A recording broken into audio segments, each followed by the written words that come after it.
ስለዚህ አብይ አህመድ ከስልጣን ይወገድ። ስቶፕ ጄኖሳይድ በአማራ ያለውን ጄኖሳይድ ይቁም። ሰራዊቱን ያውጣ። አመሰግናለሁ።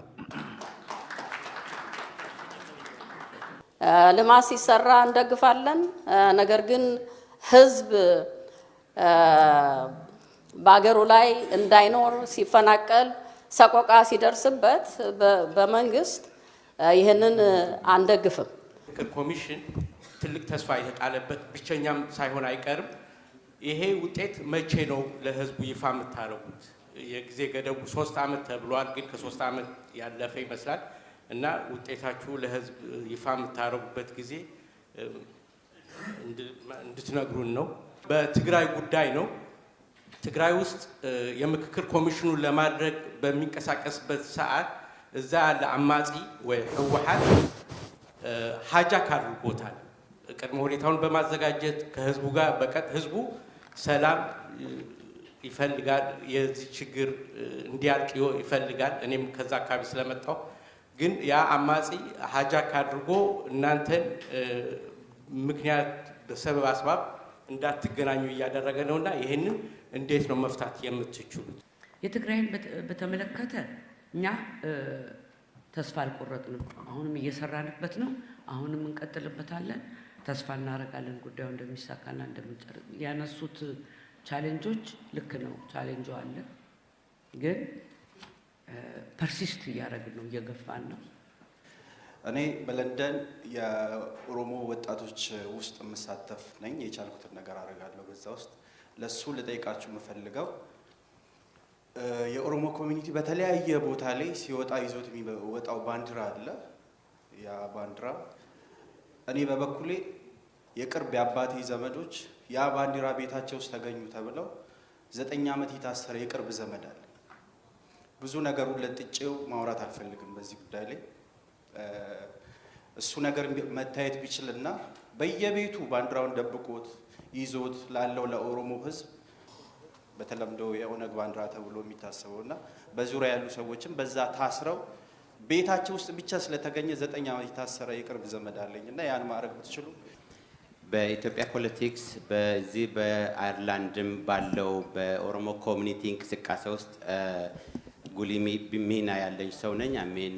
በየጊዜው መልስ ለማይሰጠን መንግስት እየወጣን እንጨዋለን። ለማናውቀው ለኢንተርኔት እይታችን እናቀርብ ነበረ።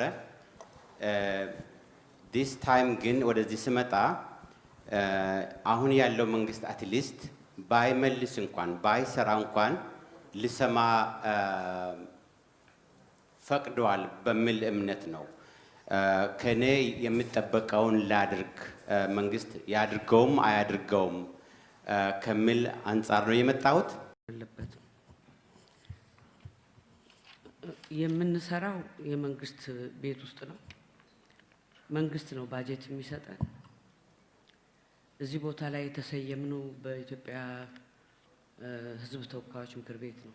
ይሄ ግልጽ ነው፣ ትራንስፓረንት ነው። እንትን አይደለንም፣ ይሄ ኤንጂኦ አይደለንም። ሌላም ዓለም ላይ አብዛኛውን ጊዜ እንደዚህ ነው የሚካሄደው። ምክንያቱም የመንግስት ኮሚትመንት የሌለበትን ናሽናል ዳያሎግ ዝም ብሎ አውርቶ ለመለያየት ካልሆነ በስተቀር ውጤት ሊኖረው አይችልም። የመንግስት ኮሚትመንት እና የመንግስት ፓርቲሲፔሽን ያለበት ናሽናል ዳያሎግ ነው የምናካሂደው። የኛ መሐላ አይደለም የሚጠቅመው። ስራችንን ተከታትሎ መፈተሽና ያዘነበልን ሰዎች መሆን አለመሆናችንን ማወቅ የሚቻለው በስራችን ነው ለማለት ነው። እና ልንመስል እንችላለን፣ ግን እኛ ኃላፊነት አለብን ክላሪፋይ የማድረግና የማስረዳት። ስለዚህ የተደበቀ ነገር አይደለም። ሌላ ዓለም ላይ እንደተካሄደው ሁሉ ኢትዮጵያ ውስጥም ምክክሩ የሚካሄደው በመንግስት ፓርቲሲፔሽን ጭምር ነው። እኛ አሳላጭ ነን፣ ፋሲሊቴተር ነን፣ ኢኔብለር ነን። የሚመካከረው ህዝብ ውጤት ነው ያ ውጤት የሚሆነው። ውጤታችን የኛ ውጤት የእናንተ ውጤት መቼ ነው ይፋ የሚሆነው የተባለው የኢትዮጵያ ህዝብ ውጤት ነው። ኢትዮጵያ ህዝብ በዛሬ ቀን ባንዲራው እንዲህ አይነት ቀለም እንዲሆን ተስማማ የሚለውን ይፋ እናወጣለን። ከዛ ለመንግስት እንሰጣለን። መንግስት ያንን ያስፈጽማል። ይሄ ነው ያ ውጤት የኛ ውጤት አይደለም። ፕሮሰሱ ዲያሎግ ነው። ዲያሎግ ማለት ተመካክሮ የሚደረስበትን ውሳኔ ለመንግስት አቅርቦ መንግስት እንዲፈጽም ማድረግ እና ክላሪቲ የኛ እንዳይመስል ብዬ ነው። ስለ አርምድ ግሩፕ የታጠቁ ኃይሎችን ጉዳይ በተመለከተ ይኸውላችሁ ስራውን ከጀመርን ጊዜ ጀምሮ የምናደርገው ከፍተኛ ጥረት ነው። እንግዲህ መጀመሪያ እኛ ሁሉ እናውቃለን ብለን አንገምትም። የተለያዩ አውዶች ናቸው እነዚህ የታጠቁ ኃይሎች ያሉበት ኦሮሚያና አማራ ክልል። የነዛን ክልሎች ምሁራን ተብለው በማህበር የተቋቋሙትን የሁለቱንም ክልሎች ሰዎች ተራ በተራ አነጋግረናል። ይህንን የምናደርግበት ምክንያት ምክር ለማግኘት የተሻለ አናሊሲስ እንዲሰጡን ለማድረግ ከዛ ቀጥለን እነሱን ሊያገኙ ይችላሉ ብለን በምንገምታቸው የተለያዩ ቡድኖች አነጋግረን ሞክረናል።